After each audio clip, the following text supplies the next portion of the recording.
Bonjour à tous et bienvenue sur ma chaîne pour une nouvelle vidéo. Je vous retrouve aujourd'hui avec une review Ever After High, celle de Ginger Breadhouse, la fille de la sorcière aux bonbons. Donc la sorcière aux bonbons, on la retrouve dans le conte Hansel et Gretel, donc on l'appelle la Candy Witch en anglais. C'est plutôt la méchante sorcière qui a une maison en forme de pain d'épices, comme on peut le voir ici dans le fond de la boîte, pour ceux qui connaissent le conte. Donc une sorcière qui mange les petits enfants.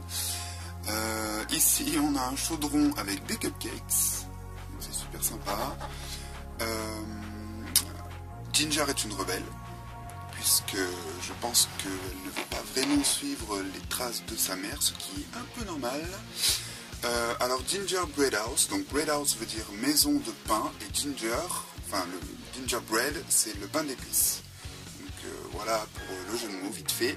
Donc on retrouve les nouvelles boîtes avec la tranche de livre sur le côté, le trou de serrure pour le socle et la brosse, l'artwork de Ginger. J'ai un peu du mal avec son nom aujourd'hui.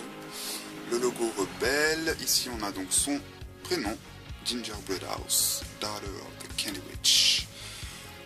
On a encore l'effet livre ici en bas, ici au-dessus de la boîte. On a son marque-page avec son histoire ici. Sur le côté, donc on retrouve la tranche de livre avec Ginger Breadhouse, son nom, etc. Ever After High. Le petit pendant ici. Voilà. Au dos, comme d'habitude, on retrouve le petit texte ici d'introduction Ever After High. La bio et les questions posées à Ginger Breadhouse, son artwork. Donc elle est vraiment super mignonne, je l'adore. Je crois que c'est ma nouvelle favorite, enfin sur les trois basiques qui viennent de sortir, notamment Kitty et Duchess. Ginger est ma préférée. Voilà, j'adore les cheveux roses et j'aime beaucoup sa couleur de peau. Et ensuite on a Lizzie. Donc voilà pour la boîte. Je vais à présent la déboxer et vous faire sa review. Et me revoici avec Ginger hors de sa boîte. Donc elle est vraiment super jolie, si ce n'est qu'il y a quelques petits détails qui me chagrinent un peu, mais j'y reviendrai pendant la review. Donc alors elle a un petit serre-tête avec un cupcake doré et rose sur le dessus. Voilà. Donc elle a des cheveux roses. J'ai dû la recoiffer parce que une fois sortie de la boîte, ses cheveux c'était un peu du grand n'importe quoi. Sinon ils sont très souples et très doux. Voilà, donc coiffé avec deux couettes à l'arrière. Elle a des petites lunettes. Donc je sais pas si vous verrez bien, mais ça fait un peu comme des réglisses, le contour. On a des petits points avec des bonbons sur le côté. Alors je vais essayer de lui enlever ses lunettes pour vous montrer son visage. Comme ça c'est fait. Alors elle a un super joli visage, je trouve. J'aime beaucoup sa tête, si ce n'est ses sourcils qui lui donnent un petit air un peu méchant, alors que dans l'anime elle n'est pas du tout. Donc mais sinon elle est super jolie. J'adore la couleur de ses yeux et surtout les petits points ici là sur le côté, comme si c'était des petites pastilles de chocolat. C'est super mignon. Donc elle a les lèvres roses. Alors je sais pas vous, moi perso, Ginger me fait penser à un mix entre Howlin et Rebecca des Monster High. Je trouve qu'elle a un peu le même visage que Rebecca, mais avec un petit air de Howlin. Mais je la trouve vraiment super jolie. Ensuite elle a une sorte de collier ici, à base de bonbons. Alors ça c'est le premier hic de la poupée, c'est que sur la photo promo ce collier était rose, tout comme dans l'anime. Et ici il est bleu. Bon, je ne sais pas pourquoi, m'a-t-elle des fois. Alors elle n'a pas de boucle d'oreille non plus, donc ça c'est un peu dommage je trouve. Alors que l'anime elle a des boucles d'oreille en forme de bonbons. Là elle n'a rien du tout.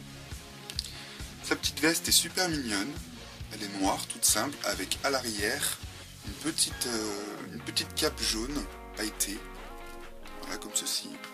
Donc qui est rattachée donc à sa petite veste. Elle a une petite robe bustier. Donc sur le thème des bonbons, encore une fois, rose et marron clair ici, avec des petits vermicelles, des paillettes, c'est super joli, j'adore sa robe. Ensuite, niveau des accessoires, alors deuxième grosse déception, plutôt troisième, puisque sur la photo promo sur le site amazon.com, elle a un bracelet et une bague, ici normalement, et là elle n'a rien du tout, ni bracelet ni bague, donc c'est un peu dommage je trouve, vu le prix qu'on les paye, et même la tenue fait un peu plus cheap que les toutes premières Ever After High. Donc j'ai l'impression que Mattel se repose un peu sur ses acquis, c'est un petit peu dommage je trouve. Mais bon, la poupée reste, cela dit, très jolie, mais je trouve que après les manchettes manquantes de Kitty, les accessoires de Ginger, bon, c'est pas très bon signe pour la suite. Bref, sinon ces collants sont super beaux. Donc ils ont la couleur un peu chocolat, avec des petits, comme des petits vermicelles, je sais pas trop ce que c'est, mais c'est super joli. Et ces chaussures donc sont de couleur dorée, avec comme des bonbons qui dégoulinent un peu sur le dessus, une sucette à l'arrière, des petits bonbons sur le côté. Alors ces chaussures semblent un petit peu grandes, donc mais bon, sinon ça va, ça le fait. Et elle a en guise d'accessoire un petit sac que j'adore, avec la cuillère ou la louche qui se tord pour faire la anse. Voilà, donc il s'ouvre. On ne peut pas mettre grand chose dedans, mais il s'ouvre. Il a une petite forme un peu plate comme ça. Il est super sympa, j'aime beaucoup. Et sinon, eh bien, au niveau des accessoires, on retrouve bien évidemment donc son socle, le petit marque-page qu'on retrouve donc dans la boîte, et une brosse qui, je ne sais pas où je l'ai mise, est par là. Donc voilà pour la review de Ginger. Alors avant de terminer, je voulais vous montrer vite fait, si j'y arrive, voilà, parce que lors de ma précédente review, je l'avais déjà déboxé, donc je ne voulais pas montrer en boîte, mais je voulais quand même vous la montrer dans sa boîte. Donc il s'agit de Kitty Cheshire. Donc voilà à quoi elle ressemble une fois dans sa boîte. Donc ce n'est pas la mienne est là-bas derrière. Celle-ci, je l'ai prise pour l'échanger contre Duchesse Swan. Voilà, avec un ami qui, lui, n'a pas Kitty, mais qui a Duchesse. Donc, elle est super jolie, même dans sa boîte. Mais bon, il lui manque toujours ses manchettes, hein, ça c'est dommage. Bref, voilà pour ma review de Ginger. J'espère que celle-ci vous aura plu. Moi, perso, je suis fan de la poupée, mais un petit peu déçu, cela dit, au niveau des accessoires, etc. Puisque je m'attendais à ce qu'elle soit quand même un peu plus complète. On va essayer de lui remettre un peu ces petits accessoires. C'est pas très facile, voilà. Donc n'hésitez pas à me laisser un commentaire pour me dire comment vous la trouvez, si vous envisagez de l'acheter ou pas, et pour me dire ce que vous voulez en commentaire. Voilà. Donc je vous souhaite à tous une très bonne semaine, et je vous retrouve très bientôt sur ma chaîne pour plein de nouvelles vidéos. Salut, salut!